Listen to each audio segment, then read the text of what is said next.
नमस्कार। आज के इस खास एक्सप्लेनर में हम प्रसव पूर्व स्वास्थ्य यानी प्रीनेटल हेल्थ से जुड़े एक ऐसे विषय पर बात करने वाले हैं जो है तो बेहद संवेदनशील, लेकिन अक्सर हमारी नज़रों से छुपा रहता है। हम बात कर रहे हैं IUGR की, एक ऐसी स्थिति जो बाहर से तो बिल्कुल अदृश्य है, लेकिन अगर आपके घर में एक नन्हे मेहमान की किलकारियां गूंजने वाली हैं तो इसके बारे में आपको पूरी जानकारी होना लिटरली बहुत ज़रूरी है।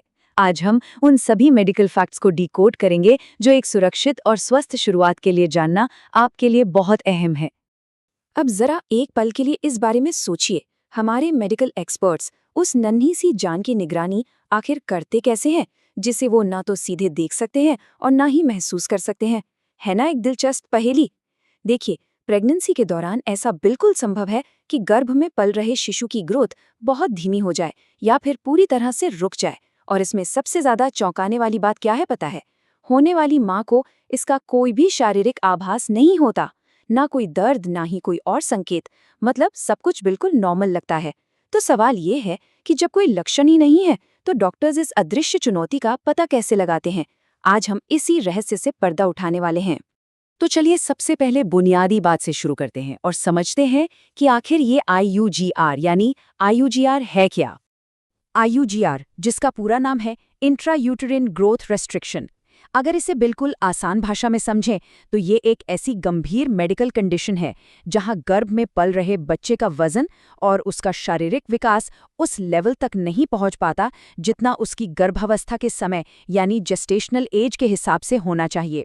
यहाँ ध्यान देने वाली बात यह है कि हम सिर्फ बच्चे के आकार में छोटे होने की बात नहीं कर रहे हैं, बल्कि ये एक ऐसी स्थिति है जहाँ बच्चे के विकास की गति नॉर्मल और सुरक्षित मापदंडों से काफ़ी पीछे छूट जाती है।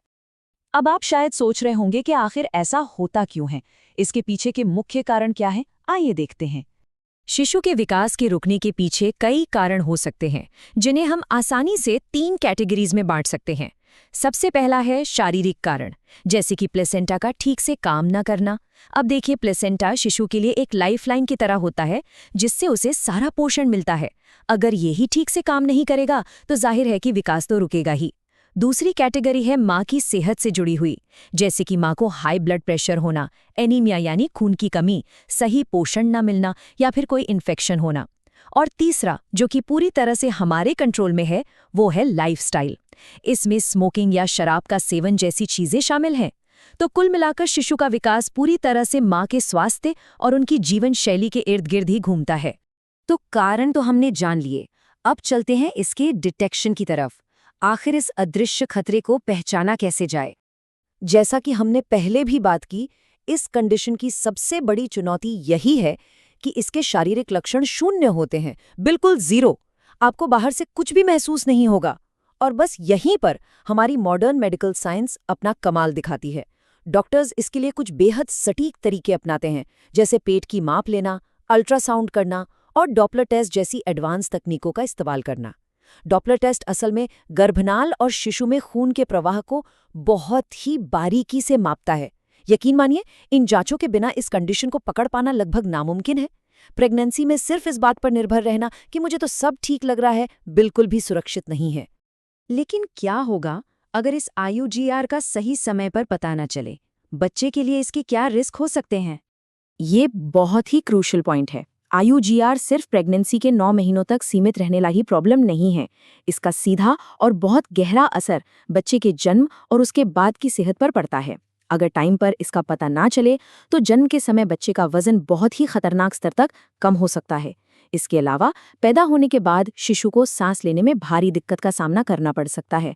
और इतना ही नहीं, इसके साथ साथ कई और गंभीर जन्म संबंधी जटिलताएं भी आ सकती हैं, जो सीधे तौर पर एक नवजात शिशु की जान को जोखिम में डाल सकती हैं। यही वो वजह है जो इसकी अर्ली डिटेक्शन यानी शुरुआती जांच को इतना ज्यादा अहम बना देती है। अब इन रिस्क को सुनकर घबराने की जरूरत नहीं है। आइए बात करते हैं इसके इलाज और मैनेजमेंट की। अगर IUGR डायग्नोज हो भी जाता है तो मेडिकल टीम्स के पास इसे हैंडल करने का एक बहुत ही सेट प्रोटोकॉल होता है। सबसे पहला और ज़रूरी स्टेप है माँ के न्यूट्रिशन यानी पोषण में तुरंत सुधार करना। दूसरा स्टेप है रेगुलर मॉनिटरिंग। एक बार IUGR डिटेक्ट हो गया तो जांच और भी सख्त और लगातार हो जाती है। तीसरा स्टेप, जो शायद सबसे सिंपल लगे लेकिन बहुत असरदार है, वो है भरपूर आराम करना। शरीर को ऊर्जा बचाने और शिशु तक ब्लड फ्लो को बेहतर करने के लिए आराम की बहुत सख्त ज़रूरत होती है। और आखिरी स्टेप होता है दवाइयाँ, जो डॉक्टर्स कंडीशन की गंभीरता को देखते हुए प्रिस्क्राइब करते हैं। तो आप देख सकते हैं कि ये एक proper step by step process है जो माँ और बच्चे दोनों को पूरी तरह से सेफ रखने के लिए डिज़ाइन किया गया है। और हाँ, आज के इस एक्सप्लेनर में हम जो भी बात कर रहे हैं वो हवाई बिल्कुल नहीं है। ये सारी अहम जानकारी आरोग्य निकेतन हॉस्पिटल अंबिकापुर के सौजन्य से डॉक्टर किरण अग्रवाल द्वारा जनहित में जारी की गई है।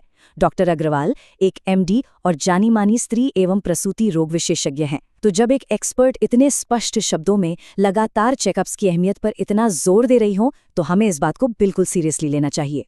तो अंत में हम सबके सोचने के लिए एक बहुत ही सीधा सा सवाल है। जब हमें पता है कि अंदर पल रहे शिशु का स्वास्थ्य हमारी नंगी आंखों से पूरी तरह अदृश्य है, तो क्या कोई भी रेगुलर चेकअप्स को मिस करने का रिस्क ले सकता है? मेरे ख्याल से इसका जवाब है बिल्कुल नहीं। आज की इस चर्चा से ये एकदम साफ हो जाता है कि कैसे एक बिला लक्षण वाली स्थिति भी कितने बड़े खतरे पैदा कर सकती है। समाधान बहुत ही आसान है। डॉक्टर्स की सलाह मानिए और अपने सभी चेकअप्स टाइम पे करवाइए, क्योंकि जो दिखता नहीं है उसे नज़रअंदाज करना बहुत भारी पड़ सकता है। उम्मीद है इस जानकारी ने आपको एम्पावर किया होगा, क्योंकि सही जानकारी ही बचाव की पहली सीढ़ी है।